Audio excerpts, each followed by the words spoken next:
Olá, turminha, tudo bem com vocês? Espero que todos vocês estejam bem. Vai começar agora mais uma aula de Sociedade e Cultura. Então, dando continuidade aos nossos conteúdos programados para esta turma, né?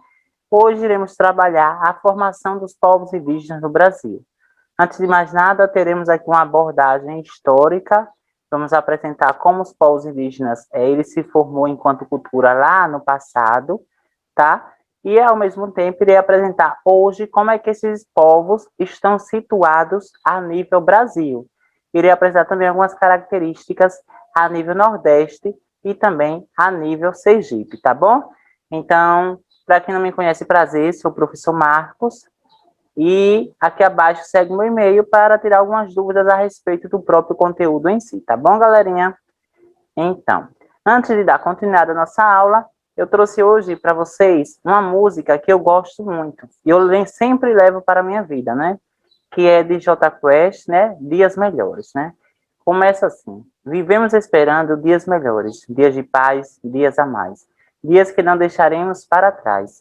Vivemos esperando o dia em que seremos melhores, melhores no amor, melhores na dor, melhores em tudo.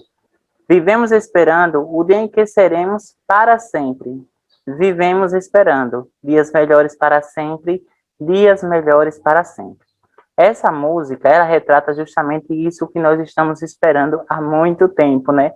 Dias melhores, que nunca falta a esperança de acreditar, né? De manter a esperança, tá bom? E que esse mês de abril, né? Nossa primeira videoaula de abril, seja repleta de muita paz, saúde, prosperidade e, ao mesmo tempo, que seja um mês de surpresas positivas, né? Que o vírus perda a força e a vacina avance cada dia mais. É isso que eu espero, que você espera, que todos nós esperamos, não é isso? Então, vamos lá. Os materiais, você já sabe quais são, né? É de praxes e, lembrando, é locação adequada, uma interferência do som, alguma coisa assim do tipo.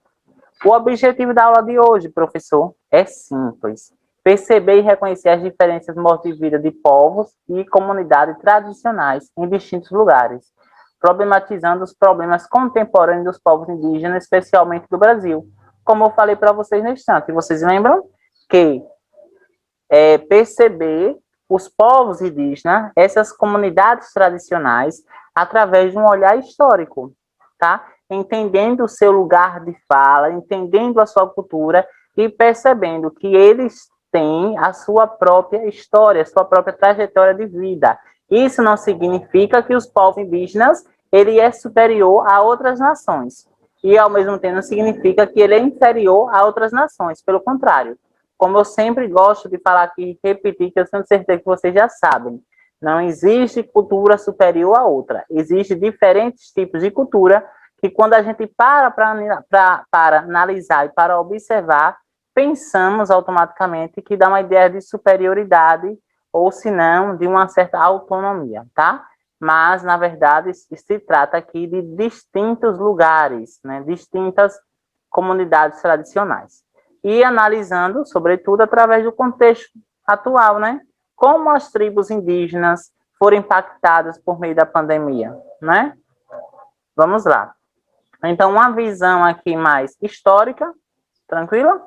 Uma aulinha aqui básicazinha de história sobre os povos indígenas, ou se não, os povos originários, ou se não, os nativos, né? São os termos que são mais utilizados, e é interessante a gente sempre utilizar isso, os povos nativos ou os povos originários. Então, os povos nativos, que se refere aos povos indígenas, eles já existiam anteriormente à chegada de Dom Pedro, perdão, antes mesmo da chegada de Pedro Álvares Cabral e antes da chegada de Cristóvão Colombo.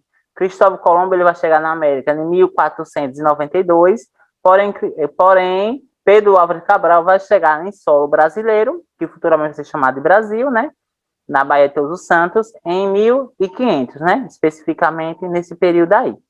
Então, já existiu uma cultura específica aqui. Quais eram os povos que mais tinham, que eram mais frequentes nessa região? Na região Nordeste? A etnia Guarani, que a gente vai ver daqui a pouco. Então, ao chegar ao Brasil, os portugueses encontraram um território povoado. Então, o Brasil, ele já era povoado. Se ele já era povoado, significa que o Brasil não foi descoberto. Então, aquela teoria, aquela ideia de que o Brasil foi descoberto, é uma teoria errônea. Na verdade, essa palavra descoberto, né, o descobrimento do Brasil, foi um termo, uma palavra usada pelos europeus para relatar a coroa portuguesa que tinha encontrado uma terra brasileira. Então, naquele período, ficou descobrimento do Brasil. Então, hoje, normalmente, se utiliza o termo a chegada dos portugueses, ou se não, o processo de conquista, o processo de colonização das terras brasileiras. Na chegada de Pedro Álvares Cabral, em 1500, estima-se que os índios brasileiros constituíam-se uma população de até 5 milhões de indígenas. Olha que dado interessante aqui para vocês. Lá em 1500, anote aí, lá em 1500, possuía aproximadamente 5 milhões de nativos, 5 milhões de indígenas, sendo que hoje, segundo a última pesquisa do IBGE, né, que foi em 2010, possui 211 mil habitantes. Aliás, perdão, 211 mil indígenas. Então, vocês conseguem perceber o distanciamento? Olha a diferença, pessoal, de 5 milhões para 211 mil indígenas, tá? Aí vocês vão perceber, professor, e essa perda, e esse processo aí de perda no quantitativo de indígenas foi resultado de quê? De uma série de problemas que eu vou relatar para vocês, tá? Então, os tupis ocupavam a região costeira que se estende do Ceará, né, até São Paulo, isso é fato. Destaco para vocês que os guaranis espalhavam pelo litoral sul do país e a zona do interior na bacia dos rios Paraná e Paraguai. Nessa região também aqui, pessoal, estava os tupi-guarani. Em outras regiões encontravam-se outras tribos, genericamente chamadas de tapuaias. Palavra tupi, que designa os índios que falam em outra língua, tá? Aqui foi justamente o choque, né, o encontro entre as etnias, entre os portugueses aí entre os portugueses e os povos indígenas, lembrando que os povos indígenas, eles eram tidos como pessoas animalescas, pessoas inferiores à cultura europeia, tá? Isso aí foi uma teoria que consistiu muito tempo na história. Então, desse modo, na perspectiva, né, dos povos europeus, dos portugueses, era preciso reeducar as tribos indígenas, sendo que, na verdade, não se tratava de uma reeducação. Pelo contrário, se tratava de duas culturas, né, duas civilizações, uma diferente da outra. Então, o primeiro problema, né, que contribuiu para o extermínio dos povos indígenas foi justamente a escravidão indígena. Trabalho na grande lavoura era culturalmente incompatível, ou seja, os povos indígenas, eles não tinham habilidade, não era uma prática comum do seu dia a dia trabalhar na lavoura, né? Eles viviam da caça, da coleta, enfim, né, do plantio, mas não era um trabalho específico aliás, não tinham habilidade, né, aliás, não tinham resistência suficiente para trabalhar em grandes lavouras. Então, nesse sentido, muitos indígenas recorreram como forma de resistência às fugas, né? Resistência de ordem religiosa, já que já sabem, né? Nós já sabemos que a questão religiosa foi imposta de cima para baixo, né? Os índios, eles eram politeístas, pessoal. Eles eram de características politeístas, ou seja, tinham suas próprias leis, seus próprios fundamentos, mas só que com o encontro, né, com o cristianismo, gerou esse choque aí, devido à grande dimensão do cristianismo, foi imposto de cima para baixo, né? Gerando ali uma perda da identitária dos povos indígenas. Então, a forma de trabalho pouco lucrativo, utilizado em larga escala em regiões do interior e capitanias ao sul da colônia, é a guerra justa, né? Ou seja, os portugueses, juntamente com os europeus, criou uma guerra, né? Sendo que, na verdade, o objetivo dessa guerra era exterminar os povos indígenas, porque exterminando os povos indígenas, automaticamente, os europeus teriam mais proporção e poderiam adentrar as terras que até então eram de tribos e de comunidades indígenas, tá? E agora aqui, pessoal, se vocês podem até tomar um choque, oxe, professor, por que esses dados aqui, ó, do IBGE, é 2010? Sabe por que é 2010? Porque até hoje o IBGE ele não fez um outro processo de pesquisa, um outro censo. Então, a última pesquisa do IBGE foi de 2010, tá? Então, a gente vai se basear nisso. Então, a gente vai se basear em 2010, porém, com um olhar no futuro. Se for 2010, nós estamos em 2021, né? Então, são 11 anos de diferença. Então, vejamos o seguinte ponto. Aqui é a distribuição da população indígena no Brasil. Tranquilo? Deixa eu colocar para cá. Municípios com maior quantidade de indígenas. Aqui nós temos um mapa do Brasil, né? Como vocês já podem perceber, isso é fato. O mapa do Brasil, pessoal, estão conseguindo verificar? Tranquilo, né? E aqui nós temos algumas informações importantes. São Gabriel da Cachoeira, né? O quantitativo de indígenas que tem nessa região aqui, do São Gabriel da Cachoeira, 29 mil indígenas. São Paulo de Oliveira, 14 mil indígenas, 947.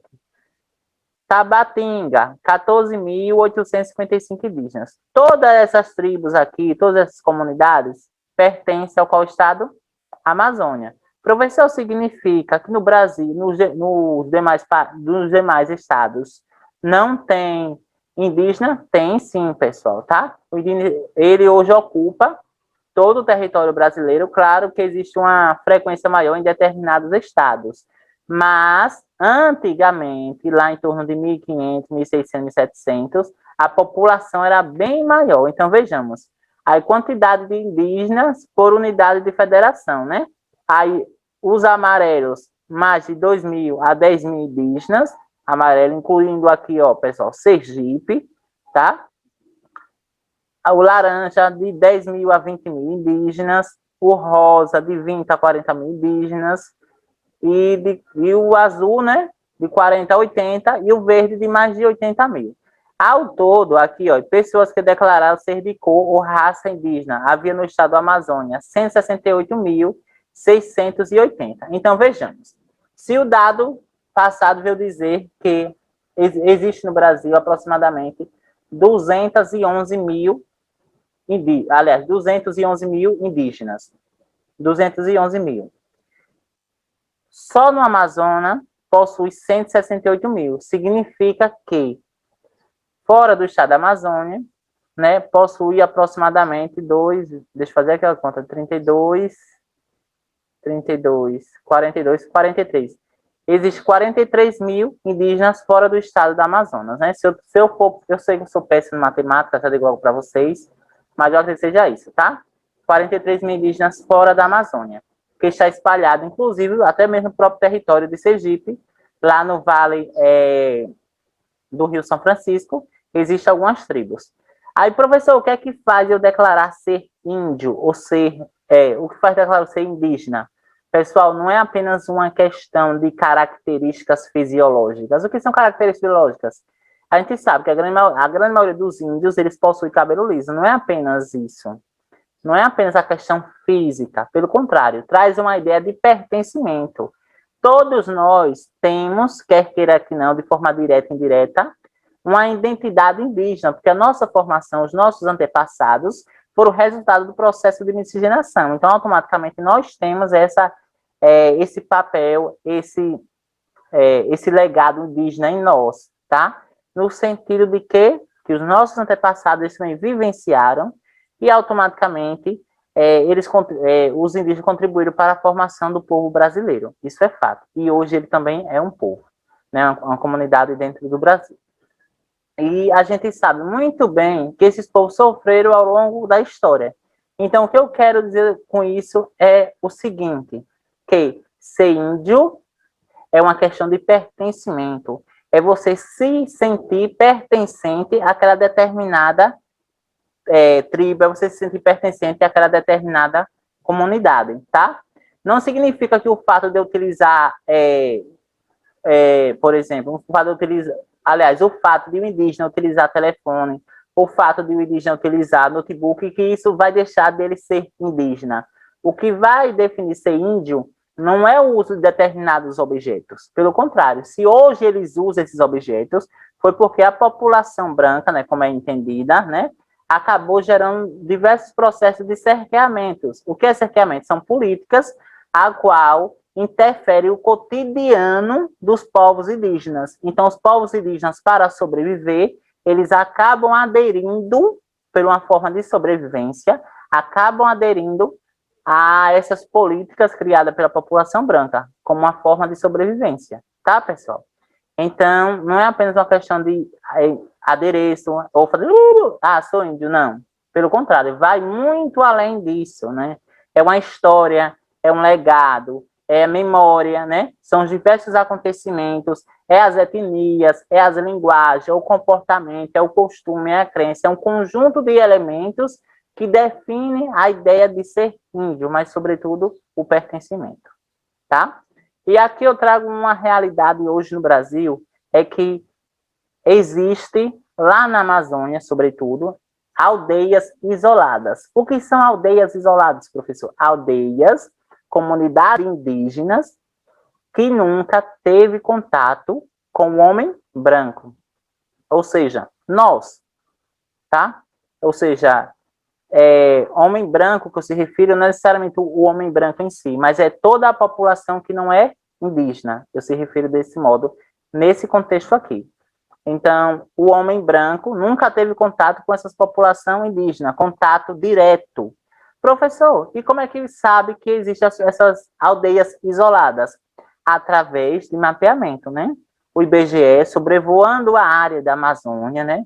Juntamente com o IBAMA, né, e com os órgãos legais, conseguiram identificar, no meio da floresta, inclusive até as fotos aqui, tribos indígenas, comunidades indígenas, que não estavam registradas no IBGE, que nunca tinham sido identificadas. Lembrando que a Amazonas é uma floresta enorme, pessoal, né? Hectares e mais e mais e mais hectares. Não pertence somente ao Brasil, vários países fazem fronteira.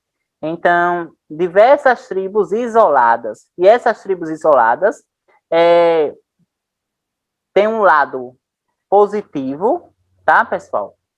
No sentido de que é uma forma deles preservarem mais ainda os seus saberes, suas práticas, sem interferência do mundo externo, sem interferência da população branca. Então, eles preservam suas práticas sem interferência do outro, sem a concepção do que o povo vai achar ou vai deixar de achar. Então, eles preservam esses saberes, essas crenças, e automaticamente essas crenças, dentro daquelas aldeias isoladas, vai ser passada de geração em geração. Então, é uma forma de sobrevivência. Então, automaticamente, as aldeias isoladas, ela tem mais probabilidade de sobreviver ao longo do tempo do que outras tribos que são frequentadas pela população branca, que pode acabar gerando aí, pessoal, a questão da própria doença. No período da colonização, vários indígenas eles foram mortos devido a diversas epidemias, como a cólera e o sarampo, tá? E a febre amarela, que é de origem europeia, tá? E veio no processo de colonização, a qual adentrou nas tribos e acabou matando vários e vários nativos. Então, aqui também é uma forma dele se preservar enquanto estado físico e espiritual, né, de tudo que ocorre aqui fora. Então, vamos pensar na questão da pandemia. Estamos agora passando o quê, pessoal? Sobre a questão do coronavírus, não é isso? Essas aldeias isoladas, elas são isoladas. Ninguém tem contato a elas. São comunidades totalmente isoladas. Automaticamente, essas tribos lá não têm a questão da pandemia, do coronavírus. Tá? Por que não tem? Porque elas não têm nenhum tipo de contato com a população do mundo externo, ou seja, com a população branca, né? Com nós, né? Nós, sociedade que estamos passando por esse período de pandemia, tá? Então, tem esse viés também.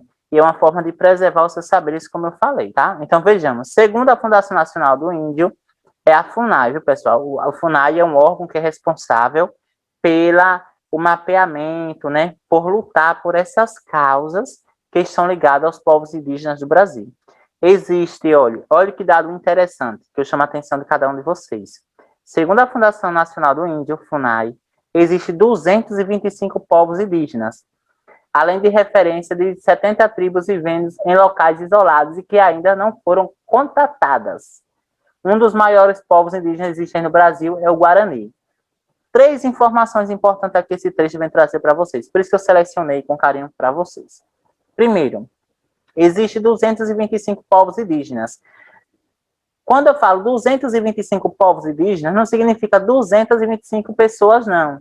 Não significa 225 índios. Significa 225 etnias diferentes. 225 comunidades diferentes. Comunidades que compartilham saberes, que compartilham trocas, a interação social entre eles distinta, de forma diferente. Então, sendo que no passado isso era mais, como posso falar, viu? Sendo que no passado o quantitativo era bem maior. Então, automaticamente, quanto maior, mais diversificado a identidade brasileira é. Mas hoje no Brasil, infelizmente, só possui 225 povos indígenas, ou seja, 225 tribos que compartilham saberes diferentes. Primeira informação. Segunda informação. Lembra das comunidades isoladas que eu falei para vocês, das aldeias isoladas? 70 tribos, aproximadamente 70 tribos, que foram mapeadas pelo IBGE de forma, através de helicóptero e tudo mais, né, pessoal, mapeamento, foi constatado de que 70 tribos ainda convivem em aldeias isoladas, que não tiveram nenhum tipo de contato ainda. Então, a terceira informação, um dos maiores povos indígenas existentes no Brasil é o Guarani. Então, o que é que a gente pode extrair sobre a cultura indígena, né? Que compõe um dos troncos do povo brasileiro. O que é tronco? Se você pegar uma árvore, o tronco é o que sustenta a árvore, né? Então, durante muito tempo, no viés histórico, os povos indígenas foram os verdadeiros responsáveis por formar, juntamente, né, com outras culturas, essa raiz, essa identidade do Brasil. Motivo pelo qual devemos dar atenção, tá, pessoal? Então, aquela questão do fato das preservações das terras, enfim. As obras indígenas concentram a identidade da comunidade e não a de um indivíduo. Uma das principais características das aldeias é a coletividade, a divisão do trabalho, eles são um trabalho de forma individual.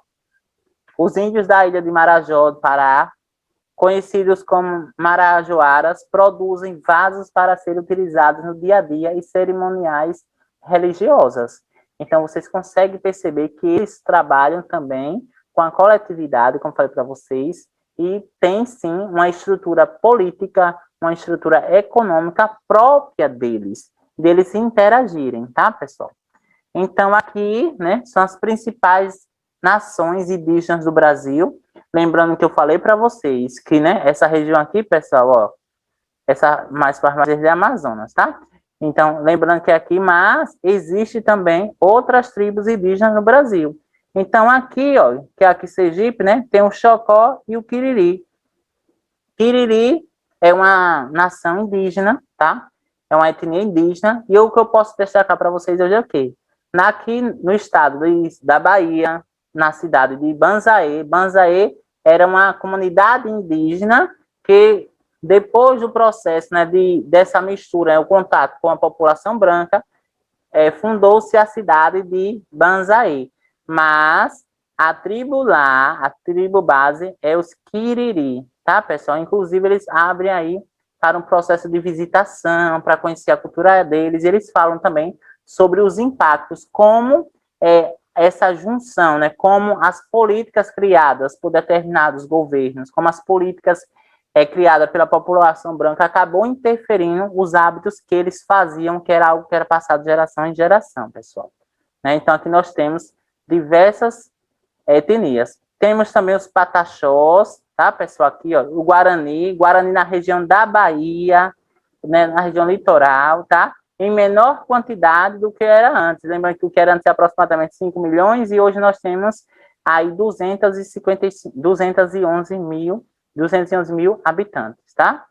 Lembrando que uma dessas tribos aqui, né, que eu acredito que ela não esteja aqui, pessoal, há 2 meses atrás, ela acabou de ser extinguida, ou seja, o último indígena da tribo ele foi morto, na verdade, ele foi vítima do coronavírus, tá? E aí significa que aquela etnia, enquanto raiz, ela não existe mais, porque o último o último indígena que tinha, né, ele acabou morrendo. Mas aí tem os seus descendentes, pessoal. Os problemas indígenas hoje, né? Lembrando que a gente está trabalhando sobre a contemporaneidade, então fala um pouco sobre os problemas indígenas hoje. Após os avanços, os indígenas ainda enfrentam muitos problemas, mas esses problemas são gerados pelo mundo externo que recai sobre os povos indígenas. A invasão de terras, né? Os fazendeiros, madeireiros e mineradores, né, acabam invadindo as terras que são reservadas por lei para aquela determinada tribo. Se a gente retornar aqui, o Parque do Xingu, né, é um dos exemplos de terra reservada para o hábito e para a prática e para as ações dos povos indígenas daquela região, daquela comunidade, né, os Xingus, tá? Inclusive, tem um próprio documentário no YouTube que eu convido vocês para assistir. É só colocar YouTube, povos Xingu, vocês vão conhecer de forma mais detalhada a cultura.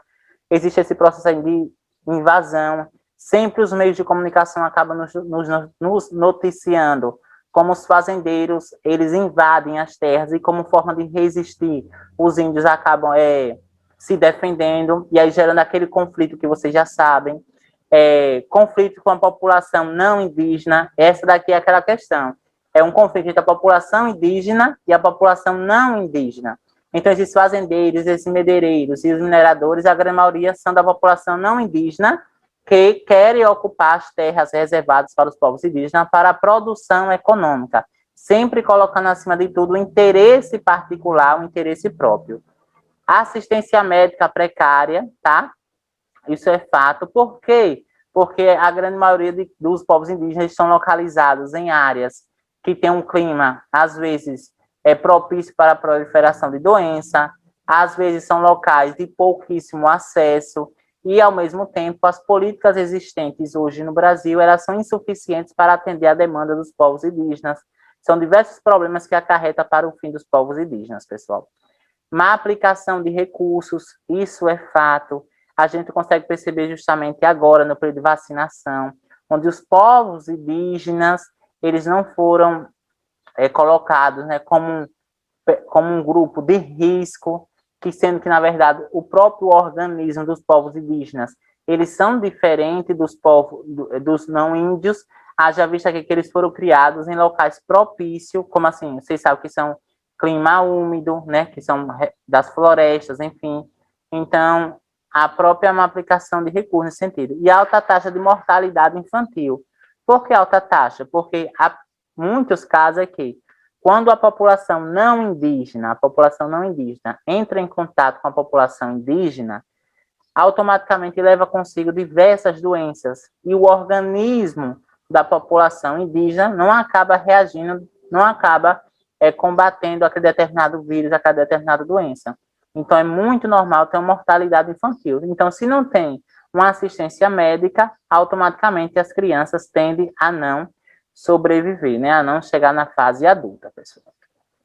E aqui, a herança cultural desses povos, né? O alimento, né? A mandioca, milho, inhame, batata doce, fava, beiju, farinha, guaraná, né? Quem que não gosta do guaraná? Palmito, são tipos de alimentos, né? Que têm origem da cultura indígena e que é praticado, desde lá antes da chegada de Pedro Álvares Cabral. Objetos e utensílios, redes de dormir, jangada, canoa, armadilhas de caça e pesca, maracá, instrumento musical, né? Técnicas de trabalho com cerâmica. Olha, pessoal, Itabaianinha ela é referência justamente no saber da cerâmica, né? O manuseio, a produção de cerâmica. Né? No povoado Poxica, por exemplo, tem uma associação onde as mulheres, mães de família, produzem cerâmica, né? Sendo que essa técnica de fazer cerâmica, ela é de origem indígena. Tratamento com ervas medicinais, né? Ou seja, Os remédios caseiros, capim-santo, erva-doce, quando a gente está com mal-estar, a gente toma, né? Tem origem também aí dos povos indígenas. E os hábitos, né? O uso do tabaco, banho diário, diminuição das roupas, Esse banho diário é o seguinte, pessoal. A população europeia, lá logo quando chegou, os povos portugueses, quando chegou ao Brasil, eles não tinham tanto o hábito do banho, né? Então, os povos indígenas, pelo fato de tomar banho todos os dias, eram tidos, na verdade, como estranhos, né? Como animais que tomavam banho todos os dias. Nesse sentido, gerou essa ideia animalística de que os povos indígenas, eles eram animais porque eles tomavam banho todos os dias, sendo que, na verdade, não era isso, pessoal. A gente sabe que não é. É porque é uma prática comum, é um hábito, é uma cultura. E hoje também se tornou uma cultura. O banho diário é uma cultura indígena, que, através do processo de contato com os povos não brancos, automaticamente gerou esse hábito que está presente em toda a sociedade brasileira, tá? E agora nós vamos para a nossa atividade escrita, tá? Primeiro é um texto, é apenas uma questão básica. Eu quero que vocês copiem esse texto, se possível, no caderno de vocês, e inclusive a questão. Então vamos lá, texto para a questão número 1. A literatura indígena não surgiu com a escrita nas aldeias. Partindo desse pressuposto, pode-se afirmar que a literatura indígena, bem como as tradições poéticas, já existia na tradição oral, e que nos últimos anos apenas passou a fazer uso de outro recurso, a forma escrita. Ou seja, antes da chegada dos povos europeus, a poesia, né? Ou seja, a literatura indígena, eles eram tidos, sobretudo, a sua preservação era por meio da oralidade. Porém, nos últimos anos, depois desse processo, a escrita se tornou mais presente e automaticamente aquela literatura indígena passou a registrada nos textos, né? Nas tradições poéticas. As obras que até então estavam nos cantos, lendas, mitos, etc., começaram a se manifestar por meio de suportes físicos, em especial o papel, sendo mais uma ferramenta na manutenção das tradições e identidades, tá, pessoal? Esse texto foi adaptado à representação descritiva e à produção literária indígena brasileira. Aí agora nós vamos para a pergunta. Leia o trecho acima, né? Foi que a gente leu. Aí eu peço que qualquer dúvida que vocês tiverem, vocês retornem, para vocês entenderem mais um pouquinho. Leia o texto acima e assinar a alternativa correta, que expressa a ideia central do parágrafo. É sobre a cultura indígena, mas ao mesmo tempo se trata de uma interpretação textual. A.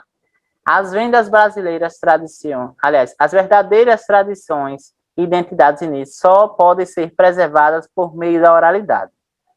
B. É somente na literatura e na arte que a realidade é recriada e transmitida através da língua. É somente a escrita que é capaz de preservar a cultura e a literatura indígena. A literatura indígena não tem a sua origem a partir da escrita. O aprendizado da escrita possibilitou a existência da literatura indígena. Então, vamos analisar por questões aqui. As verdadeiras tradições e identidades indígenas só podem ser preservadas por meio da oralidade. E aí, pessoal? Essa opção, ela está, pessoal, errada. Pelo contrário, ela é preservada tanto por meio da oralidade, como ela pode ser preservada também pelo meio da escrita. Então, vou colocar aqui o marca-texto. Essa opção, letra A, ela está incorreta. Quem marcou a letra B, vamos analisar. É somente na literatura e na arte que a realidade é recriada e retransmitida através da língua. É isso, pessoal? Não, né? Nós não sabemos que não é somente na literatura e na arte. Na música, na dança, tá? Na própria questão da teoria, na prática. Então, quem marcou a letra B, ela está incorreta. É somente a escrita que é capaz de preservar a cultura e a literatura indígena? Não. Olha, se essa opção aqui, ela tivesse junto com a letra C, se a opção A tivesse junto com a letra C, ela estaria correta, se as duas estivessem juntas. Porque aqui preserva a oralidade, aqui preserva a escrita. D. A literatura indígena não teve sua origem a partir da escrita. O aprendizado da escrita possibilitou a existência da literatura indígena. Pessoal, parabéns, que marcou a alternativa D, tá? Vamos ver porque ela é verdadeira. A literatura indígena não teve a sua origem a partir da escrita. Como lembra que eu falei para vocês que a cultura indígena ela já existia anteriormente à chegada da escrita europeia, tá? Por meio da oralidade, das trocas de saberes, das pinturas rupestres, tá? Dos elementos diários, do próprio cotidiano, eles retratavam isso, não necessariamente por meio da escrita, ele tinha outros meios, e um desses meios era justamente a oralidade, né? A questão oral. Então, parabéns.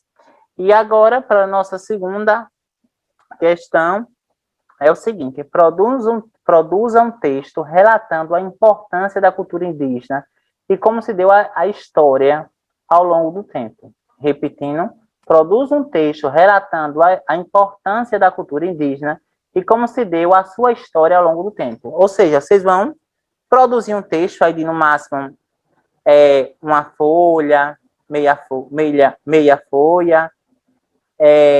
sobre a importância de preservar a cultura indígena e como os povos indígenas foram vistos ao longo do tempo, né?